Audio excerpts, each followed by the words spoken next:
Hello my dear parents and students எல்லாத்துக்கும் வணக்கங்க. இன்னைக்கு நம்ம எந்த காலேஜை பற்றி பார்க்க போகிறோம் அப்படின்னு சொல்லிட்டு பார்த்தீங்கன்னா, அக்ரி காலேஜஸ் பொறுத்த வரைக்கும் பார்த்தீங்கன்னா, இமயம் இன்ஸ்டியூட் ஆஃப் அக்ரிகல்ச்சர் அப்படிங்கிற ஒரு காலேஜ் பற்றி தான் பார்க்க போகிறோம். இந்த காலேஜ் எங்கே லொக்கேட் ஆகிருக்கு அண்ட் தென் பார்த்தீங்கன்னா, இங்கே பிளேஸ்மெண்ட்ஸ் முக்கியமாக எப்படி கொடுத்துட்ருக்காங்க, முக்கியமாக இந்த காலேஜோட ஃபீஸ் எவ்வளோ இருக்குது அப்படிங்கிற டீட்டெயிலும், எது மாதிரியான ஃபியூச்சர்ஸ்லாம் இந்த காலேஜில் இருக்குது அப்படிங்கிற பேசிக்கான விஷயங்களும், என்ன கோர்ஸ்லாம் ஆஃபர் பண்ணுறாங்க இப்படிங்கிற மாதிரியான விஷயங்கள் தான் நம்ம இன்னைக்கு இந்த வீடியோவில் பார்க்க போகிறோம். ஓகேங்களா, வாங்க வீடியோக்குள்ளே போகலாம். உங்களுக்கு இந்த காலேஜில் அட்மிஷன்ஸ் வேணும், இல்லை ஃபீஸ் ஸ்ட்ரக்சர்ஸ் தெரிஞ்சுக்கணும் அப்படின்னு நினைச்சாலும் தாராளமாக நீங்கள் ஸ்க்ரீனுக்கு நம்பர் கால் பண்ணி உங்களை டீட்டெயில் கேட்டு தெரிஞ்சுக்கலாம். ஓகேங்க, இந்த Imayam institute of agriculture and technology பொறுத்த வரைக்கும் பார்த்தீங்கன்னா, உங்களுக்கு affiliate to Tamil Nadu agriculture university கோயம்புத்தூரோட அஃபிலியேஷன் ஆன கல்லூரி. அண்ட் தென் பார்த்தீங்க அப்படின்னா, இந்த காலேஜ் எங்கே இருக்குது அப்படின்னு சொல்லிட்டு பார்த்தீங்கன்னா, திருச்சி டிஸ்ட்ரிக்டில் இருக்கக்கூடிய காலேஜ். அண்ட் தென் பார்த்தீங்கன்னா, துறையூர் நாமக்கல் ஹைவேயில் கண்ணனூர் அப்படிங்கிற இடத்துல இந்த காலேஜ் அமைஞ்சிருக்கு. ஓகேங்களா, இந்த காலேஜ் எப்போ ஸ்டார்ட் பண்ணாங்க பார்த்தீங்கன்னா 2013 ஸ்டார்ட் பண்ணியிருக்காங்க. இங்கே என்ன கோர்ஸ் ஆஃபர் பண்ணுறாங்க அப்படின்னு சொல்லிட்டு பார்த்தீங்கன்னா, பிஎஸ்சியில் அக்ரிகல்ச்சர் அப்படிங்கிற கோர்ஸ் ஆஃபர் பண்ணுறாங்க. இந்த கோர்ஸ் பார்த்தீங்கன்னா 4 இயர் டியூரேஷன் இருக்கக்கூடிய ஒரு கோர்ஸ்.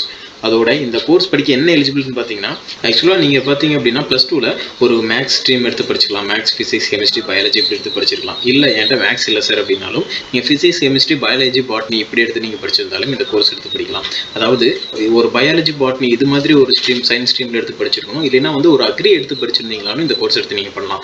அதோட பார்த்தீங்க அப்படின்னா, நீங்கள் கம்பல்சரியாக டிஎன்ஏயோ அப்ளிகேஷன்ஸ் போட்டுருக்கணும். இது ரொம்பவே முக்கியமான ஒரு விஷயமா இருக்குன்னு சொல்லலாம். ஓகேங்க, இங்கே பார்த்தீங்க அப்படின்னா எது மாதிரியான டிவிஷன்ஸ்லாம் இருக்குன்னு பார்த்தீங்கன்னா, crop management, crop improvement, plant productions, horticulture, agriculture engineering, social science இது மாதிரியான விஷயங்கள் எல்லாமே இருக்குது. ஸ்டூடெண்ட்ஸோட ஸ்கில்ஸ் டெவலப் பண்ணிக்க. அதே மாதிரி பார்த்தீங்க அப்படின்னா, ஹாஸ்டல் ஃபெசிலிட்டிஸ்லேருந்து உங்களுக்கு எல்லா விதமான ஃபெசிலிட்டிஸும் நல்லா பண்ணி கொடுத்துட்ருக்காங்க. ஒரு நல்ல டீசெண்டான காலேஜ்னு சொல்லலாம். ஓகே, இங்கே பிளேஸ்மெண்ட்ஸ் எப்படி இருக்குது அப்படின்னு சொல்லி நீங்கள் தெரிஞ்சுக்கணும்னு நினச்சிங்கன்னா, நான் உங்களுக்கு அந்த பிளேஸ்மெண்ட்ஸை பற்றி டீட்டெயிலாக சொல்ல போகிறேன். இங்கே பார்த்தீங்க அப்படின்னா, உங்களுக்கு ஒரு ஸ்க்ரீனில் காட்டியிருக்கேன். இது வரைக்கும் பார்த்தீங்க அப்படின்னா 2018 2022 வரைக்கும் காலேஜோட டேட்டா ரிப்போர்ட் ஒன்று இருக்குது. உங்களுக்கு ஸ்டேட் கவர்மெண்ட்டில் ஒரு ஸ்டூடெண்ட் 2018 வேலைக்கு போயிருக்காங்க. 19 2 இதே 2020 பார்த்தீங்கன்னா ஸ்டேட் கவர்மெண்ட் ஒர்க்கில் பார்த்தீங்கன்னா 3 ஸ்டூடெண்ட்ஸ், இந்த மாதிரி டோட்டலாக 17 ஸ்டூடெண்ட்ஸ் போயிருக்காங்க. பேங்க்கில் பார்த்தீங்கன்னா இப்போ வரைக்கும் 11 ஸ்டூடெண்ட்ஸ் இந்த காலேஜில் படித்தவங்க போயிருக்காங்க. ப்ரைவேட் செக்டர்ஸ் பொறுத்த வரைக்கும் இது வரைக்கும் 153, இந்த ஸ்க்ரீனில் பார்த்தீங்கன்னா தெரியும் 153 ஸ்டூடெண்ட்ஸ் போயிருக்காங்க.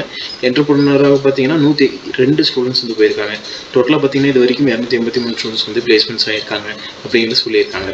ஓகேங்களா, அதே மாதிரி பிளேஸ்மெண்ட்ஸ் ரிப்போர்ட்ஸ் எல்லாமே காலேஜில் சப்மிட் பண்ணியிருக்காங்க. இது அஃபீஷியல் டேட்டா. உங்களுக்கு இந்த காலேஜில் அட்மிஷன்ஸ் வேணும்னு நினச்சிங்கன்னா தாராளமாக ஸ்க்ரீனுக்கு நம்பர் கால் பண்ணி உங்களோட அட்மிஷன்ஸை புக் பண்ணிக்கோங்க. அண்ட் ஃபீஸ் என்ன அப்படிங்கிறது கேட்டு தெரிஞ்சு தாராளமாக நீங்கள் அட்மிஷன்ஸ் பண்ணிக்கலாம். உங்கள் ஃப்ரெண்ட்ஸுக்கும் இந்த வீடியோ ஷேர் பண்ணுங்கள். தேங்க்யூ ஃபார் வாட்சிங்.